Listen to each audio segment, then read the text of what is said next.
What's up, Brainiacs? Welcome back to Brain Rot. Today we're going to be reviewing, or actually recapping, the first game of Five Nights at Freddy's and the movie of Five Nights at Freddy's. Yeah. Yeah, that's pretty much it. Like, I have no horse in this race.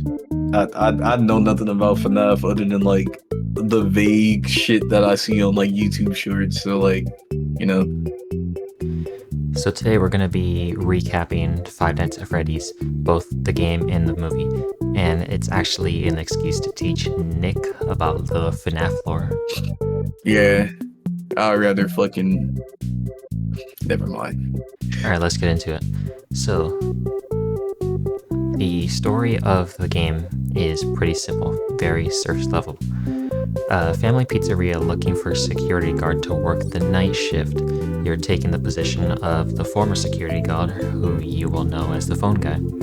He mentions the animatronics do get a bit quirky at night, just as a side effect of being old and dirty. And after the 7th night, which in the game is the custom night, you are fired for tampering with the animatronics and for odor. Mario, you know FNAF lore as well. Did I miss anything from the surface levels stuff? No, I think you got the gist of it. So if you look into the game further than just what's surface level, you will find a handful of newspaper articles that detail a lot of hidden lore that you wouldn't have otherwise found. In the past, there was 5 children that went missing at the restaurant. They were suspected to have been lured away by somebody wearing a mascot costume. They caught the guy, or at least who they thought did it. They charged him, but since there were no bodies found, that's really all that came of it. However, there was, the animatronics were emitting a foul odor. Parents had gone on record saying that there was like blood and like mucus type stuff oozing from the animatronics' eyes and mouths. Kind of weird. And because of things like this, the pizzeria was set to close by the end of the year. Now, the reason that they were so stinky and nasty is because the bodies were actually stuffed inside. Now, we didn't get this confirmed in the first game, but it is pretty easy to tell just from the newspapers. There is also a secret 5th animatronic, Golden Freddy. Everybody knows this by now. He actually had a 1 in 1,000 chance. That was the odds, and he would crash your game if you got by him. Did I miss anything, Mario? No, I think you got the gist of it. Yeah. So that was FNAF 1. Like I said, it's pretty simple, pretty bare bones compared to what FNAF is now. So let's move on to the movie, shall we? So, the story of the movie. As you can see, it's a lot more complicated already. Mike shit. Mike shit. Yeah, Mike shitter. Mike Schmidt is fired. Did I say it again, or did I hear you at the same time that I heard me and it just threw me off Oh, I again? think you said it again. Mike Schmidt. There we go. Mike Schmidt. There's an M in there. He gets fired from his job, and because he has sole custody It's of really his little... important that you put that he got fired from the mall security job. I felt that the security was important for his previous experience, since, you know, he's now working another security job. I don't know, bro. I made this at like 11 at last night. Don't judge it. Actually, yeah, judge harder. More content. Okay. Well, yeah. So, kind of same setup as the game. 5 kids went missing in the pizzeria, and as a result, the animatronics are haunted. We are introduced into a new character that wasn't in the original games. Like I said, Mike's little sister Abby and Officer Vanessa, who makes quick friends with them, but also tries to keep them. Did you want to say something, Nick? Huh? Did you want to say something? Nah. I thought you mentioned something like pretty important that I feel like you should have like talked about a little bit more, bro. Oh, we'll get to that. Don't worry. I know. Okay. Well, yeah. So, Bitch. Nah. well, fuck you too. Yeah, fuck. My fault. All right. So, the FNAF movie reveals that William Afton is the child murderer, and he used a spring lock suit. Now, I'll get into this a little bit later in a little bit more in detail, but this isn't the first time we learned about the killer. There was, obviously, everybody knows by now that there's more games after FNAF 1, and that's where we learned the true identity of the murderer. But I'm not going to get into that today.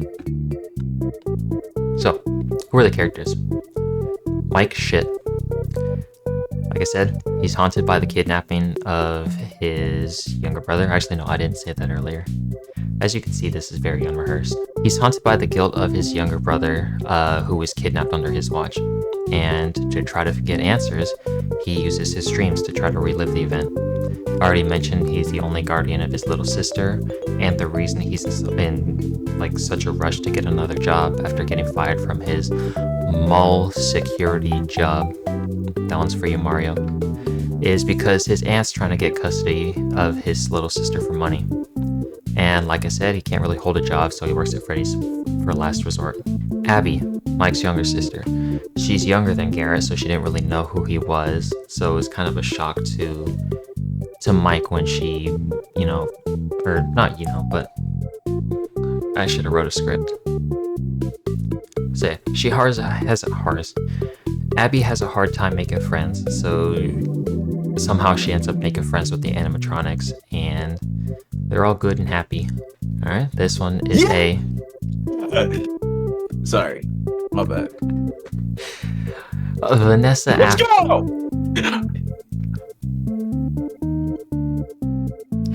Vanessa Afton is the Vanessa Afton is the police officer who makes friends with Mike and his sister.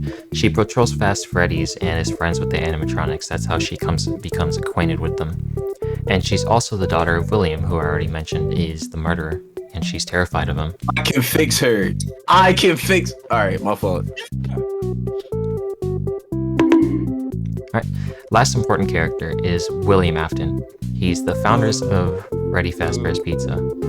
He, like I mentioned, he kidnapped the 5 children wearing a yellow rabbit springlock suit. Not like this. So he wore a springlock suit, and I think springlocks are like a real thing, but they work differently in real life than they do in FNAF. In FNAF, what they do is they compress the endoskeleton of an animatronic into the sides of the suit, which allows a human to crawl in and use it like a regular mascot costume. As a result, if the springlocks fail, all of the mechanisms of the animatronic just get pushed back into the wearer. It doesn't really help that they're also extremely fragile too, so. Ouch. Yeah, just don't sneeze. Yeah, he also kidnapped Garrett, so that was interesting. Oh no! Oh no! Oh great heavens! Oh fuck. Yeah, so the movie ends with him being locked in the back room by the Golden Freddy's spirit. And yeah, that's where we left off at the end of the first movie. So And then insert that one clip of Jack Black being like, "Nights at Freddy's," because that's what happens at the end of the movie. Wait, he actually. Also, you forgot to put Corey Kitchen because he was in the movie on some shit. He's the cab driver. And Matthew Patrick. Yeah. Also known as, just a theory. On some, like, internet shit, yeah. Yeah, this movie was dog shit, by the way.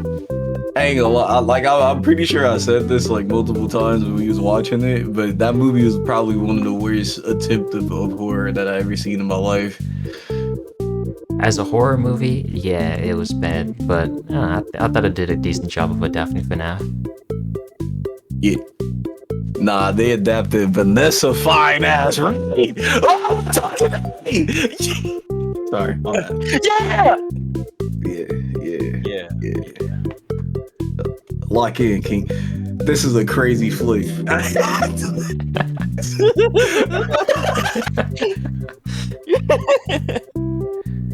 That's a crazy flick.